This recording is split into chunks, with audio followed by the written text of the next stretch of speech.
सत श्री अकाल जी, मैं स्वाति सक्सेना पंजाबी खबरां वेख रहे हैं। आप सब का स्वागत करते हैं। खबरें शुरुआत करांगे पर एक नज़र हेडलाइंस से।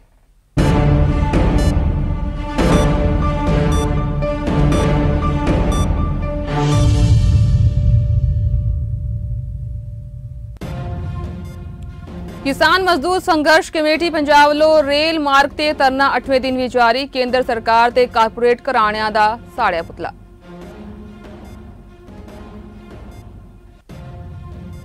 खेती बिल खिलाफ श्रोमणी अकाली दल वालों पंजाब विच स्थित 3 तख्त साहिबाना तो चंडीगढ़ तक मार्च। राजपाल नूं राष्ट्रपति दे नाम सौंपणगे मंग पत्र।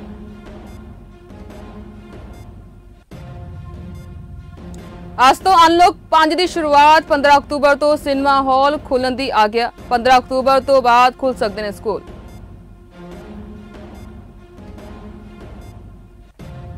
भारत विच महामारी की रफ्तार ते देश में 24 घंटे विच 86,821 केस आए सामने।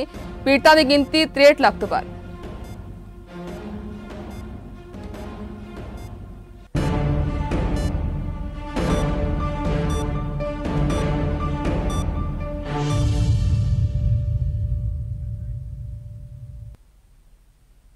हुण खबरां विस्तार नाल। केंद्र वालों पास किए गए खेती सुधार बिलों खिलाफ किसानों का रेल रोको अंदोलन अज 8वें दिन भी जारी है। जंडियाला गुरु नेड़ले पिंड देवी दासपुरा विखे मुख रेल मार्ग दिल्ली अमृतसर ते रेल आवाजाही ठप करके भारी गिनती विच किसानां मजदूरां ते नौजवान धरने में शामिल होए, जिन्हां ने केंद्र सरकार ते कारपोरेट घराणिਆਂ ਦਾ पुतला साड़िया ते जम के नारेबाजी की है।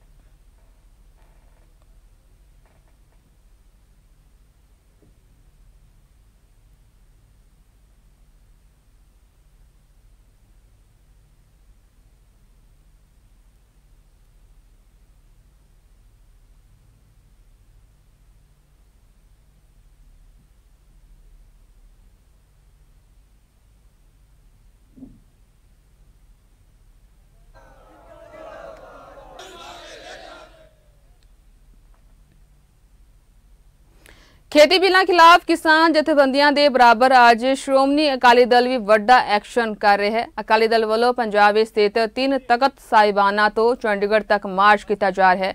तीनों मार्चां की अगवाई सुखबीर सिंह बादल, हरसिमरत कौर बादल ते प्रेम सिंह चंदूमाजरा कर रहे हैं। खेती कानूनों के विरोध में श्रोमणी अकाली दल वालों अज मोहाली तक कढ़िया जाने वाला किसान मार्च अरदास उपरंत तख्त श्री दमदमा साहिब तक रवाना हो गया। चंडीगढ़ पहुंच के अकाली दल की वफद राजपाल नूं राष्ट्रपति के नाम मंग पत्र सौंपेगा। श्रोमणी अकाली दल के प्रधान सुखबीर सिंह बादल की अगवाई हेठ श्री अकाल तख्त साहिब तो मार्च शुरू होया ते जो वाया जलंधर, फगवाड़ा, नवां शहर, रोपड़, कुराली ते मुल्लापुर राही हुंदा होया चंडीगढ़ पहुंचेगा। इसी तरह तलवंडी साबो विखे तख्त श्री दमदमा साहिब तो हरसिमरत कौर बादल की अगवाई हेठ शुरू होया मार्च मोड़, रामपुरा, तपा, बरनाला, संगरूर, भगवानीगढ़, पटियाला, राजपुरा एयरपोर्ट लाइन ते जीरकपुर तो हुंदा होया चंडीगढ़ पहुंचेगा। तीसरा मार्च तख्त श्री केसगढ़ साहिब तो प्रेम सिंह चंदूमाजरा की अगवाई हेठ शुरू होया है, जो रोपड़ बाईपास से सुखबीर सिंह बादल की अगवाई वाले मार्च विच रल जावेगा। अकाली दल के मार्चां नूं वेखदिआं चंडीगढ़ पुलिस ने पंजाब दी हद्दां ते सख्त सुरक्षा प्रबंध कीते होए ने।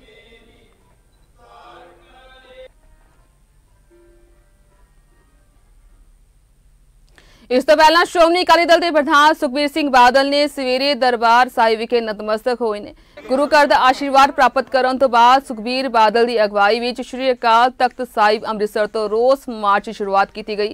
इत्थे दस दे कि 1 अक्तूबर नूं श्रोमणी अकाली दल वालों किसानों के हितां विच 3 तख्तां तो चंडीगढ़ लई मार्च कढ़े जाण दा ऐलान होया, जिसकी शुरुआत उन्हां वालों कर दी गई है।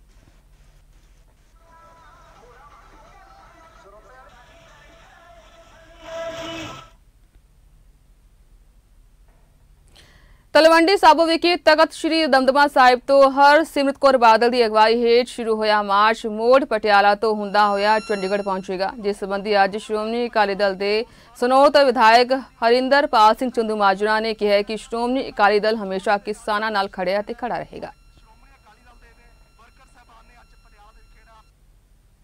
उधर श्री अनंतपुर साहिब विखे तख्त श्री केसगढ़ साहिब गुरुद्वारा साहिब विखे साबका parliament member professor Prem Singh Chandumajra ते बुलारा डॉक्टर दलजीत सिंह चीमा नतमस्तक होए ने।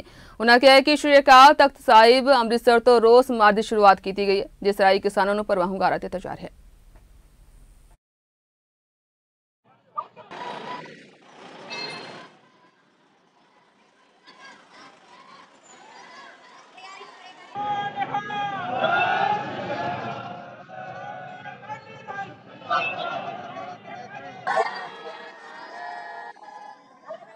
तीन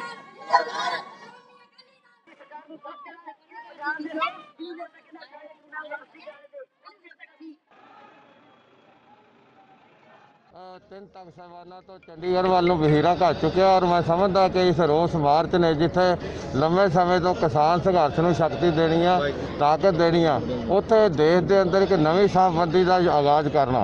और आनंदपुर की धरती जिथे 5 दहाके पहला जो चिंग लाई सी अकालियां ने देश के सूबे को वध अधिकार देने की, वो अज एक भावड़ का रूप बन जा रही है। सारा पंजाब सड़कों से निकल के आ गया, सारा पंजाब घरों चों निकल के आ गया और सारे पंजाब की शमूलियत ने साबित करता कि श्रोमणी अकाली दल ने जी लामबंदी की है, ये किसान संघर्ष तगड़ा होएगा और देश के सूबे को वध अधिकार देने की लहर जी प्रचंड हुई। अकाली दल कभी भी सत्ता के नाल नहीं जुड़िया। अब मौजूदा जी कैबिनेट की वजारत छड्डनी इस गल का प्रतीक है कि साडे वास्ते पहला किसानी है, पहला लोक है, उन्होंने हक है, उस तो बाद साडे वास्ते रुतबे है, फिर उस तो बाद साडे वास्ते सरकार। इस करके कुदरती गल है अज भी इस धरती पर खड़े हैं तो उस दृढ़ निश्चय को असीं फिर दोहराउने आ कि लोगों की खातर, सूबे के वध अधिकारों की खातर, किसानी के हकों की खातर, खेत मजदूर के हकों की खातर किस लैवल का भी संघर्ष करना पिया असीं करांगे। नीति ਨੂੰ ਲੈ ਕੇ ਬਣਾਏ ਗਏ ਕਾਨੂੰਨਾਂ ਦੇ ਵਿਰੋਧ ਵਿੱਚ ਜਿੱਥੇ ਤਿੰਨੋਂ ਤਖਤ ਸਾਹਿਬਾਨਾਂ ਤੋਂ ਸ਼੍ਰੋਮਣੀ ਅਕਾਲੀ ਦਲ ਵੱਲੋਂ ਕਿਸਾਨ ਰੋਸ ਮਾਰਚ ਕੱਢਿਆ ਜਾ ਰਿਹਾ ਹੈ, ਉੱਥੇ ਹੀ ਹਲਕਾ ਸ਼੍ਰੀ ਫਤਿਹਗੜ੍ਹ ਸਾਹਿਬ ਤੋਂ ਹਲਕਾ ਇੰਚਾਰਜ ਦੀਦਾਰ ਸਿੰਘ ਪੱਟੀ ਦੀ ਅਗਵਾਈ ਵਿੱਚ ਵਿਸ਼ਾਲ ਟਰੈਕਟਰਾਂ ਦੇ ਕਾਫਲਾ ਰਵਾਨਾ ਹੋਇਆ। ਇਸ ਵੇਲੇ ਹਲਕਾ ਇੰਚਾਰਜ ਦੀਦਾਰ ਸਿੰਘ ਪੱਟੀ ਨੇ ਕਿਹਾ ਕਿ ਕੇਂਦਰ ਸਰਕਾਰ ਵੱਲੋਂ किसानी मारू फैसले लिए जा रहे हैं। उन्होंने कहा कि अज यह विशाल रोस मार्च श्री फतेहगढ़ साहिब जिले तो राजपुरा होंदा होया मोहाली जाएगा, जिथे पार्टी प्रधान सुखबीर सिंह बादल और होर सीनियर आगू पंजाब के गवर्नर नूं केंद्र सरकार वालों बनाए गए खेती कानूनों नूं रद्द करने लई मंग पत्र देणगे।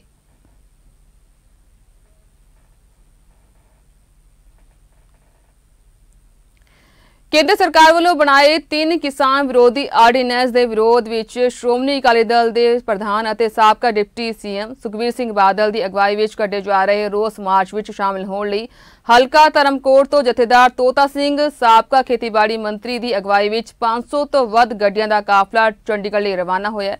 इसी तरह ही मोगा तो हलका इंचार्ज बरजिंदर सिंह मक्खण बराड़ की अगवाई विच भी 400 गड्डियां दा काफला चंडीगढ़ लई रवाना होया।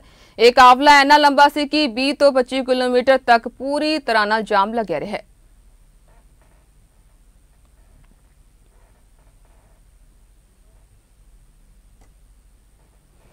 केंद्र सरकार वालों किसान विरोधी कानून पास करने तो बाद देश भर में केंद्र सरकार खिलाफ उठी आवाज के तहत फाजिलका के साबका विधायक डॉक्टर महिंदर कुमार रिणवा की अगवाई हेठ अनेका किसानां, आड़तियां ते मजदूरां ने पिंड कल्लू के नेड़े नैशनल हाईवे जाम करके केंद्र सरकार दीयां गलत नीतियां खिलाफ जम के रोस प्रदर्शन किया।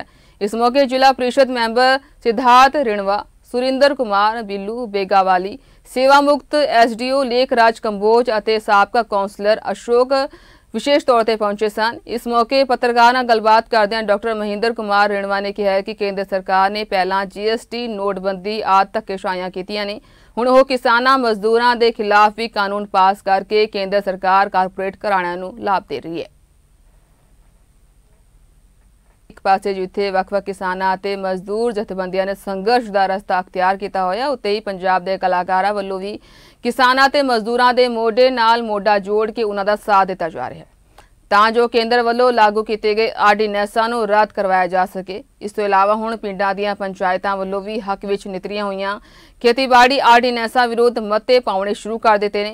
हुशियारपुर जिले के पिंड ਚੱਬੇਵਾਲ की पंचायत वालों पहलकदमी दिखाउंदियां होया जिले भर विचों सब तो पहला उक्त आर्डीनेंस विरुद्ध मता पास किया गया। पिंड ਚੱਬੇਵਾਲ तो सरपंच हरमिंदर सिंह संधू ने कहा कि अज लोड़ है इस गल की कि सारियां पंचायतां नूं पार्टीबाजी तो उपर उठ के किसानां दे हक विच खड़ना चाहिए और इन्हां आर्डीनेंसां विरुद्ध मते पा के सरकार तक अपनी आवाज़ बुलंद करनी चाहिए।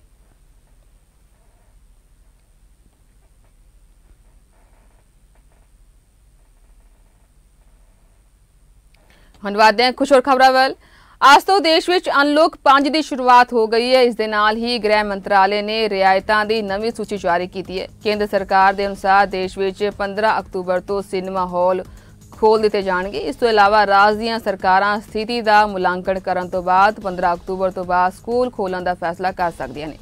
गृह मंत्रालय वालों जारी दिशा निर्देशों मुताबिक देश में 15 अक्तूबर तो cinema hall, theatre, multiplex, park, swimming pool खोलने की आग्ञा होगी। ये सिनेमा हॉल, थिएटर, मल्टीप्लैक्स अपनी 50% समर्था नाल ही काम करनगे, यानी कि इत्थे अद्धी सीट खाली रहेगी। इस संबंध में देश का सूचना प्रसारण मंत्रालय छेती ही विस्तार नाल दिशा निर्देश जारी करेगा।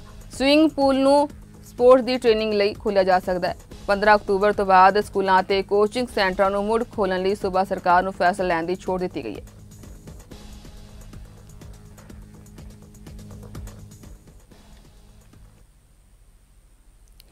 बांग्लादेश के प्रधानमंत्री शेख हसीना ते उन्हां दे भारती हम अहुदेदार नरेंद्र मोदी दिसंबर में डिजिटल माध्यम नाल बैठक करेंगे। विदेश मंत्री AK अब्दुल मेमून ने यह जानकारी साझी की है।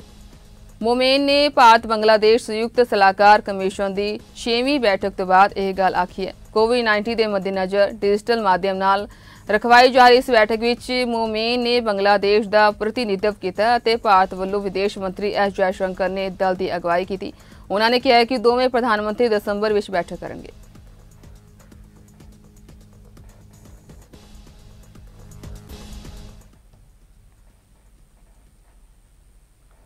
देश में 24 घंटे में 86,821 केस सामने आए ने। महामारी पीड़ितों की गिनती बढ़ के 63,12,584 ते पहुंच चुकी है। देश में 9,40,705 केस एक्टिव ने।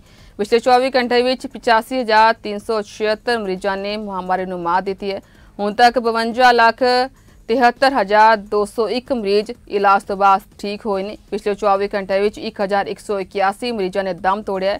देश में महामारी कारण हुण तक 98,678 मरीजों की मौत हुई है। केंद्रीय सेहत मंत्रालय वालों यह आंकड़े जारी किए गए।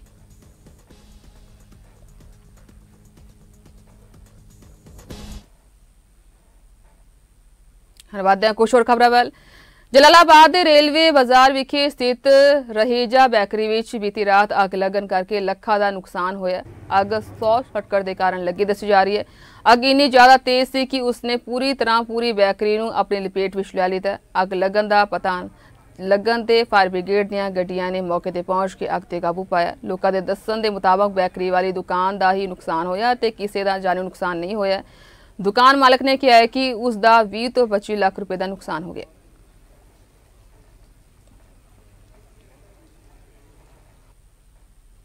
देर शाम इत्थे माल मंडी नेड़े एक तेज रफ्तार ट्रक वालों कुचले जान कारण एक्टिवा सवार औरत की मौके ते ही मौत हो गई। जदों कि ट्रक चालक यह हादसा होने उपरंत ट्रक खड़ा करके मौके ते फरार हो गया। मृतक औरत की पहचान कुलदीप कौर वजह हुई है। पुलिस वालों ट्रक कब्जे में लै लिया गया ते ट्रक ड्राइवर खिलाफ पर्चा दर्ज करके भाल की जा रही है।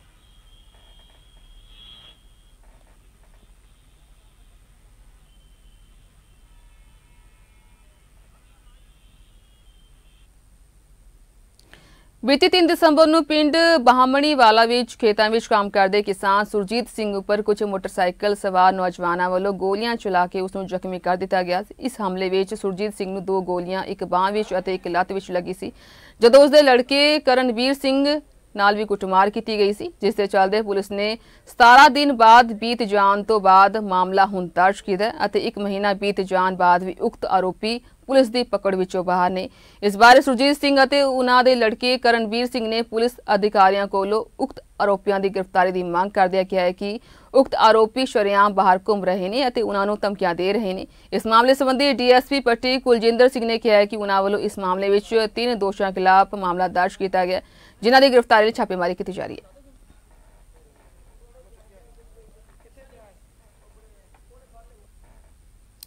इस आंसर में तो आ गया। धन्यवाद।